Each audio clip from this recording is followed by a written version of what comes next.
Nah, itu tuh dengan daun salam cara daun saga. Nu ngajawab salam sing asup surga. Daun salam daun antangin. Nu teu ngajawab salam sing asup angin. Angin gitu. Nah, ngajawab salam teh.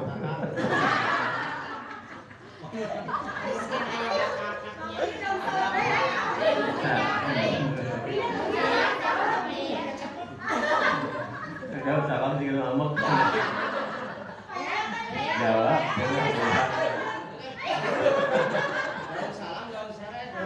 Digodong jadi obat.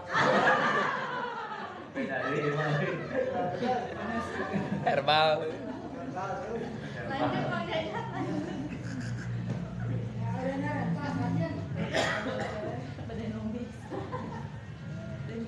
Hamdan wa syukran lillah.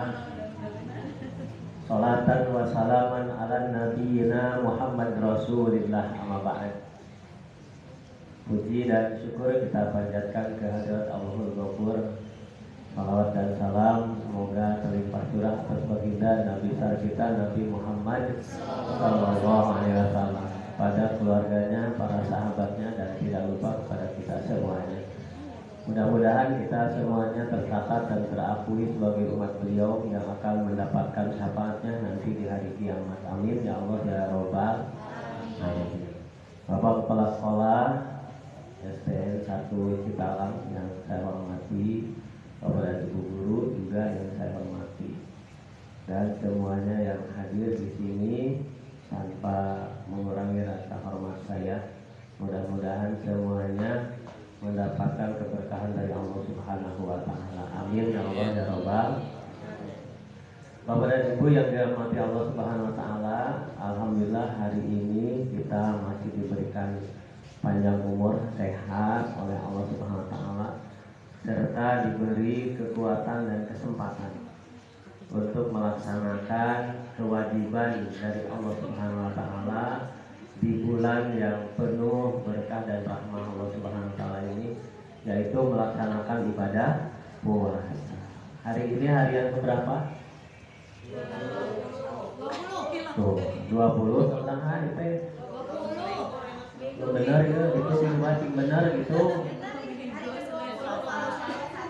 Hari yang ke-20 malam 21. Berarti lebaran tinggal berapa hari lagi?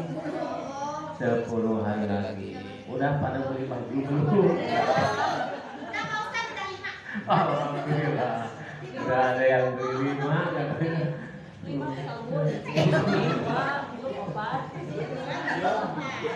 Alhamdulillah. Baik Bapak dan Ibu yang dirahmati Allah Subhanahu wa taala, maukah kita semuanya dirindukan oleh surganya Allah Subhanahu wa taala?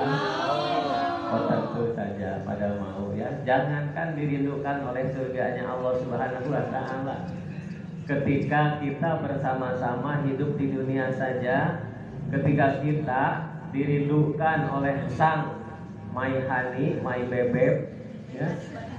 Senangnya luar biasa. Betul tidak? Apalagi kalau kita dirindukan oleh surganya Allah Subhanahu wa taala.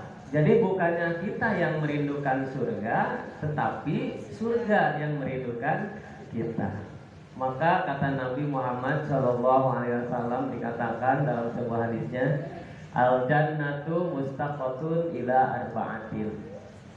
Surga merindukan kepada 4 golongan manusia. Mudah-mudahan kita semua yang berkumpul di sini termasuk salah satu manusia-manusia yang dirindukan surganya Allah Subhanahu wa taala. Amin. Setuju? Amin. Mau masuk surga? Mau dirindukan surga? Siap kita masuk ke 4 golongan ini? Insya Allah. Apa yang pertama kata Nabi di antara manusia yang dirindukan surganya Allah Subhanahu wa taala? Yang pertama adalah talil Quran. Apa itu? Orang-orang yang suka membaca Al-Quran. Insya Allah. Sebab pada hari kiamat nanti Al-Quran akan datang Jaa yaumal qiyamah syafa'ah, dan akan memberikan syafaat li ashabihi kepada yang suka membacanya. Nah, mudah-mudahan dengan datangnya bulan Ramadan, disebut juga bulan turunnya Al-Qur'an, kita lebih mencintai kepada Al-Qur'an. Kapan Al-Qur'an itu diturunkan oleh Allah Subhanahu wa taala? Pertemuan kemarin saya sampaikan bahwa Al-Quran itu pertama diturunkan oleh Allah Subhanahu wa taala dari Allah ke Lauhil Mahfuz. Dari Lauhil Mahfuz kemudian Allah turunkan kepada ke Baitul Izzah, atau yang disebut dengan Sama'id Dunya. Sama'id Dunya itu adalah langit yang terdekat dengan dunia atau bumi. Dari Allah Subhanahu wa taala ke Lauhil Mahfuz tidak ada yang tahu sama juga. Itu rahasia Allah Subhanahu wa taala. Dari Lauhil Mahfuz kemudian ke Baitul Izzah atau ke Sama'id Dunya, itu diturunkan oleh Allah Subhanahu wa taala pada malam Lailatul Qadar. Belok ke pokok nama Al-Qur'an. Ya, Jum'ah wahidah kamilah. Dikatakan bahwa pada malam Lailatul Qadar Allah menurunkan Al-Qur'an dari Lauhil Mahfuz ke Baitul Izzah atau ke Sama'id Dunya, dari mulai surat Al-Fatihah sampai kepada surat An-Nas. Itu semuanya pada tanggal 24 Ramadan. Nah, dari Sama'id Dunya Al-Qur'an turun ke muka bumi, yaitu kepada Nabi Muhammad sallallahu alaihi wasallam pada tanggal 17 Ramadan. Nah, jadi tong bingung-bingung. Sabab naon dadina Quran pan dibejakeun inna anzalnahu fi lailatul qadar. Sesungguhnya kami, kata Allah, telah menurunkan Al-Qur'an itu pada malam Lailatul Qadar. Nah, maka yang dimaksud Allah menurunkan pada malam Lailatul Qadar itu yaitu pada tanggal 24 Ramadan. Al-Qur'an turun secara sempurna dari mulai surat Al-Fatihah sampai ke surat An-Nas. Nah, kemudian untuk menyambut kedatangan Lailatul Qadar bagaimana? Nah, maka dalam hal ini Rasulullah SAW juga telah menyampaikan kepada Siti Aisyah radhiyallahu anha, taharu, kata Nabi, Lailatul Qadar, carilah Lailatul Qadar itu fil ashri, pada tanggal 10 awakhiri Ramadan, pada akhir bulan Ramadan.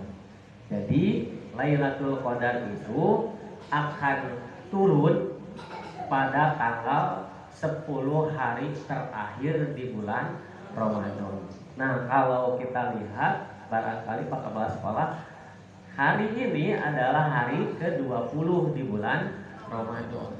Tidak menutup kemungkinan Lailatul Qadar itu mulai turun dari malam hari ini sampai akhir bulan Ramadan. Namun dalam hal ini Imam Al-Ghazali di dalam kitab Ihya mengatakan bahwa Lailatul Qadar itu turun pada malam-malam ganjil, di malam 10 hari terakhir di bulan Ramadan. Maka diprediksikan oleh Imam Al-Ghazali di sini diantaranya, kalau awal puasanya hari Ahad, maka Lailatul Qadar akan turun pada tanggal 29. Kalau hari Ahad, nanti kita lihat, kita kemarin puasa mulai hari apa ya? Sabtu. Kemudian kalau hari Senin, maka Lailatul Qadarnya tanggal 21. Kemudian apabila hari Selasa tanggal 27, apabila hari Rabu tanggal 29, hari Kamis tanggal 25, hari Jumat tanggal 27, hari Sabtu tanggal 23. Tuh, hampir tepatnya sama keterangan yang tadi tanggal 24. Ini tanggal 23, hari Sabtu kita mulainya. Bapak dan Ibu yang dirahmati Allah SWT, karena waktu juga ini kurang dorodon kedulahnya. 4 golongan tadi baru 1 talil Quran, orang yang membaca Al-Quran. Golongan yang kedua, orang yang akan dirindukan surganya Allah Subhanahu wa taala itu adalah wamut ainil ji'an, yaitu orang-orang yang suka memberi makanan kepada orang yang sedang kelaparan. Nah, dalam hal ini ditafsirkan ketika kita bulan Ramadan akan termasuk orang yang dirindukan surganya Allah Subhanahu wa taala ketika kita memberikan makan kepada orang yang sedang berpuasa. Dalam arti yang mau buka, lain ayeuna nu keur puasa, hai buka sih ayo dahar. Ya, ketika pas buka puasa datang kita ngasih makanan, maka ganjarannya pahalanya sama dengan orang yang berpuasa tanpa mengurangi ganjaran puasa kita. Tapi awas, jangan ada asumsi ngasih makan kepada orang yang berpuasa juga pahalanya sama dengan orang yang berpuasa. Besok mah kita nggak puasa aja, mending ngasih makanan aja. Nggak boleh juga itu seperti itu. Yang ketiga, orang yang dirindukan surganya Allah Subhanahu wa taala itu adalah wahafidil lisan.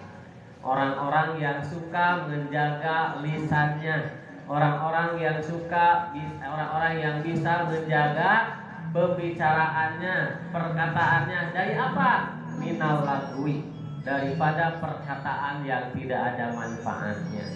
Makanya di bulan puasa ini kita ditarbiyah oleh Allah Subhanahu wa taala supaya bisa menjaga mulut kita.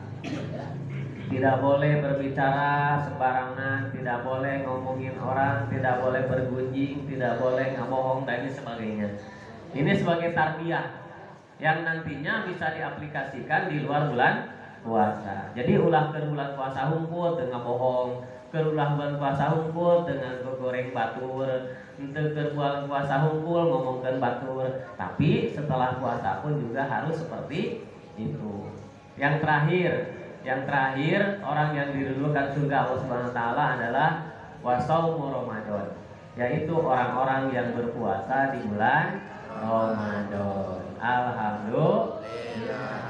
Alhamdulillah kita semua sekarang sedang menjalani puasa Ramadan. Mudah-mudahan puasa Ramadan yang kita jalani mendapatkan pahala dari Allah Subhanahu wa taala sehingga dirindukan oleh surganya Allah Subhanahu wa taala. Yang seperti apa yang puasanya yang dirindukan surga Allah? Imanan wahtisaban. Orang-orang yang berpuasanya penuh dengan keikhlasan. Orang-orang yang berpuasanya penuh dengan lillahi ta'ala, tidak terpaksa, tidak merasa karena itu dan ini, tetapi karena mendapatkan ingin memperoleh pahala dari Allah Subhanahu wa ta'ala. Itulah ibu dan bapak yang dirahmati Allah Subhanahu wa ta'ala, 4 golongan manusia yang dirindukan Allah Subhanahu wa taala oleh surganya. 1, orang yang baca Al-Qur'an. 2, orang yang memberi makan kepada orang yang kelaparan. 3, orang yang bisa menjaga lisannya.